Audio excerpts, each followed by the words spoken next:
네, 안녕하세요. 여러분들의 구독과 좋아요로 이 채널이 유지되고 있습니다. 네, 영상 속도는 1.5배를 추천드리는 바이고요. 네, 이번에도 어떤 소식이 나왔는지 같이 한번 내용을 보도록 하겠습니다. 네, 11월 8일 기준으로 뭐 여러 가지 소식도 있지만 유믹스가 OK 거래소에 16시 기준점으로 선물이 상장이 된다고 하니까 어떻게 움직일지도 볼 필요성이 있겠거니와 어제 뭐 FTX 관련된 내용을 또 준비를 해서 설명을 드리기도 했습니다. 간략하게 다시 한번 설명을 드린다고 하면 FTX 스테이블코인 보유량이 2주 동안 마이너스 93% 찍었고 시간당 이더리움 인출량도 최대치를 기록을 했기 때문에 이번에 여러 가지 문제점이 다시 한번 올라오는 거 아니냐, 급부상하는 거 아니냐, 이런 지금 불안 요소가 스물스물 올라오고 있고요. 이달 중에 이제 리플 수행 행사가 있죠. 수행 행사 중에 아마 나올 것으로 보여지고 있는데요. 일단은 XRP의 최근 근황을 보게 되면 송금 중심에 따른 프로젝트를 우선시했다고 하면 최근에는 아무래도 디파이 시장, NFT 시장이 너무 강하게 성장을 하고 있다 보니까 다채로운 걸 다 해보려고 하는 것 같습니다. 네, 일단 그래서 자산의 토큰화, 온라인 게임, NFT, 디파이 부분을 우리가 이렇게 준비를 하고 있습니다. 그래서 이 XRPL의 커뮤니티의 비전을 선포를 하고 여러 가지를 준비를 하고 있죠. 최근에는 뭐 버그 이야기도 좀 있었고 불안 요소도 좀 있었다 이런 이야기도 나와주고 있는데요. 그럼에도 불구하고도 계속 진행을 할 것으로 보여집니다. 어차피 보완하면 되는 거니까요. 그래서 이 내용이 앞으로 XRP가 다른 시장까지도 확장성을 가져갈 수 있을 만한 모델링이 될 것이냐 아닐 것이냐에 따라서 한 번 더 성장할 수 있을 만한 동력이 나올 것으로 보여지고요. 그리고 이제 과거로 돌아간다라고 하면 올해에서 가장 XRP에서 그나마 긍정적으로 볼 수 있는 것 중에 하나는 제드 맥켈럽이 7월 달 말로 거의 다 물량을 다 소진이 되었기 때문에 이제 나올 수 있는 부분은 리플사에서 이제 해당의 XRP 유통량 부분을 얼마만큼 조정을 잘 하면서 가져갈 것이냐에 따른 영향치만 있다라고 보시면 될 것 같습니다. 그래서 그런 측면을 좀 잘 챙겨 보시길 바라겠고요. 그 다음으로 달러 인덱스 추이는 110.88을 기록을 했다라고 하는데 미국의 FMC 회의에 미 연준 최종 금리가 높아질 수 있다라는 전망치가 나와 줌으로써 다시 한번 강세에 따른 분위기가 고조가 되어가고 있고요. 금 가격 추이는 온스당 1672달러 선으로 마감을 보여주었고 이것도 뭐 같은 영향성으로 받고 있습니다. 유가는 배럴당 92.61달러 선으로 마감을 보여주었는데요.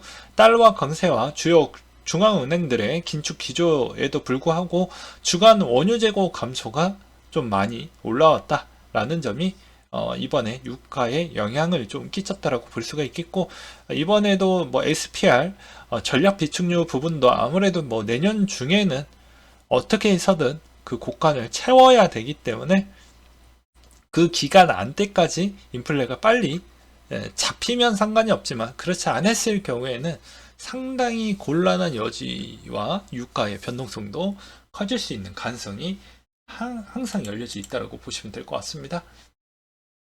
그 다음으로 보게 되면 나중에 이제 기업들 실적 발표 관련된 내용들을 특히 코인 관련된 실적 발표 내용들을 다 정리를 해서 설명을 드리도록 하겠고요. 앞서 말씀드렸다시피 리플레저 NFT 규격화 프로세스 도입이 10일 날 나오게 되고 증권서 여부 판단도 15일 그리고 16일 17일 리플 수혜 런던에서 진행을 합니다. 그 다음으로 이제 실업률 추이가 그나마 좀 위안이 되어가고 있는 분위기로 고조가 되어가고 있는데요.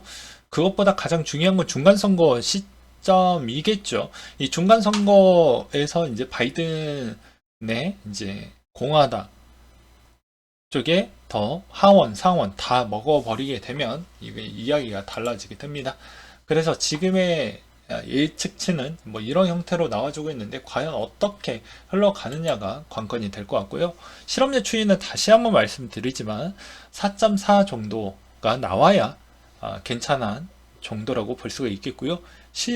거의 글로벌 빅테크 기업들이 구조조정을 단행했던 시점이 하반기 때, 정확하게 이야기하면 7월달 때부터 스타트를 끊었지만 실제 집계가 잡히는 시점은 8월부터 진행을 했기 때문에 내년에 자연 실업률 추이와 구조조정까지 합치게 된다고 하면 좀 못해도 한 1년 정도는 소요가 돼야 좀 실업률에 영향을 끼칠 수가 있겠고요.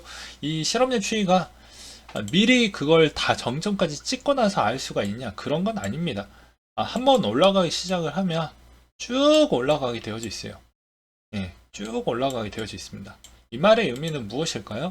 여러분들 제가 실시간 방송에서도 말씀을 드리기도 했지만 계속 올라간다라는 의미는 그만큼 경기가 안 좋다라는 걸 또 의미를 하기도 합니다. 그래서 매번 금리가 내려가는 속도가 가속도가 붙냐, 이것도 장기적으로 보았을 때 이런 것도 예측을 하면서 우리가 좀 투자를 해보자, 이런 이야기를 하기도 했었죠. 그리고 오히려 내년은 시드를 어떤 형태로 쓰는 게 가장 좋냐면, 금리가 어느 정도 홀딩됐었을 때 베팅을 더 크게 하는 것보다 홀딩되었을 때 분위기는 어떻게 되냐면, 이렇게 금리가 급격하게 올라가면서 홀딩이 되면 V자가 나올 확률이 매우 높습니다. 더 이상 올리지 않을 거니까 이때다 하고 마지막 잔금을 막 넣으신 분들이 분명히 계실 거예요.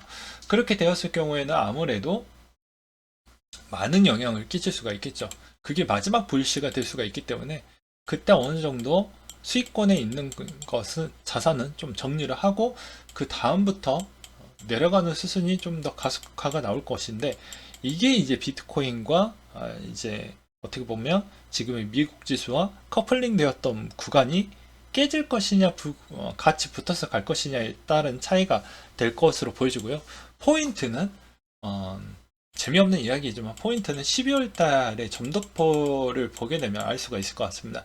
1, 2분기가 이 점도표를 보게 되면 1, 2분기 때까지는 금리 인상을 계속 하다가 멈출 것이다 라는 내용이 나올 것이기 때문에 1, 2분기가 오히려 마지막으로 더 내려갈 위치가 보인다고 하면 그때 더 많이 사는 게 맞을 것 같고요. 오히려 1, 2분기 때 강한 반등으로 V자가 빨리 나온다고 하면 3, 4분기 때까지는 총알을 좀 아껴놨다가 내려갈 때 또 사보셔라. 그러니까 3, 4분기라고 하면 거의 6개월이 지나고 나서 또 매수를 해야 하니까 얼마나 재미없는지. 그리고 그때 또 불장이 되면 손가락이 또 간질간질해서 버튼을 또 누르는 형태가 되지 말길 바라겠고요. 그래서 이런 이야기도 한번 꼭 머릿속에 기억을 해 두셨다가 잘 활용적으로 쓰이시길 바라겠습니다.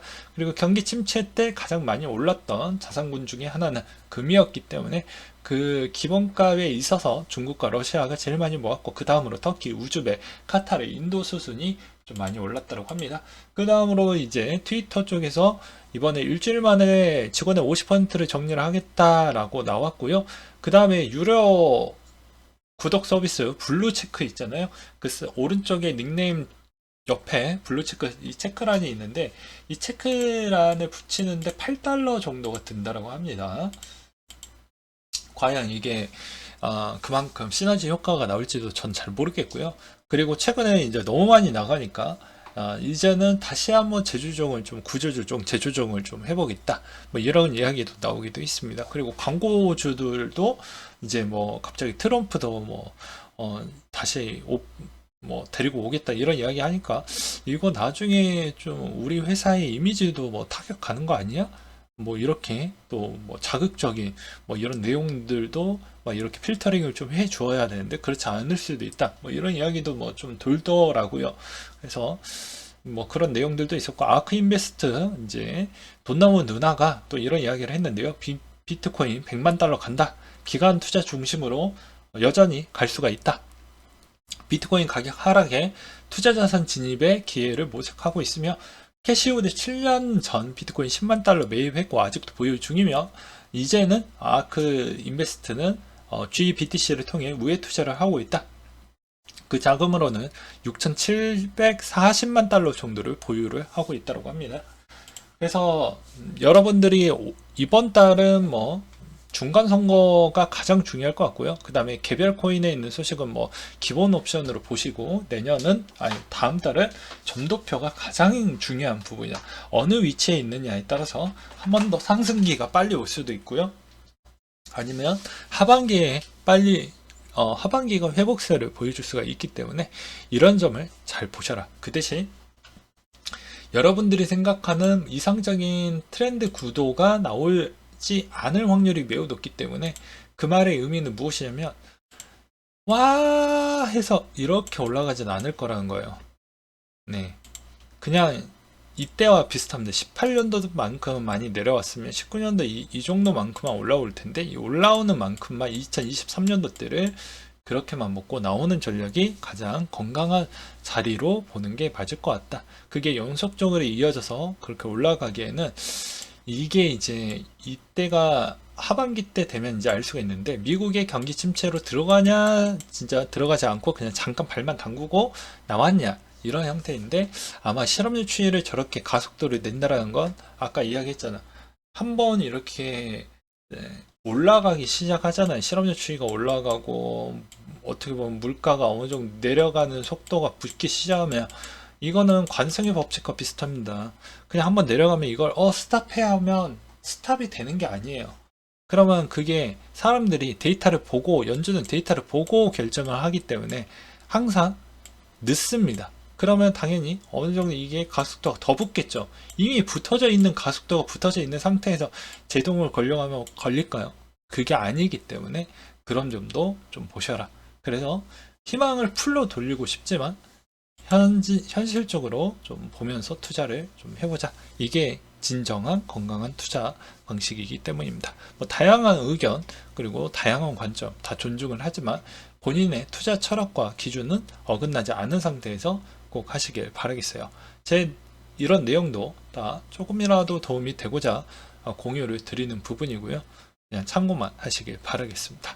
네, 이상으로 마치도록 할게요.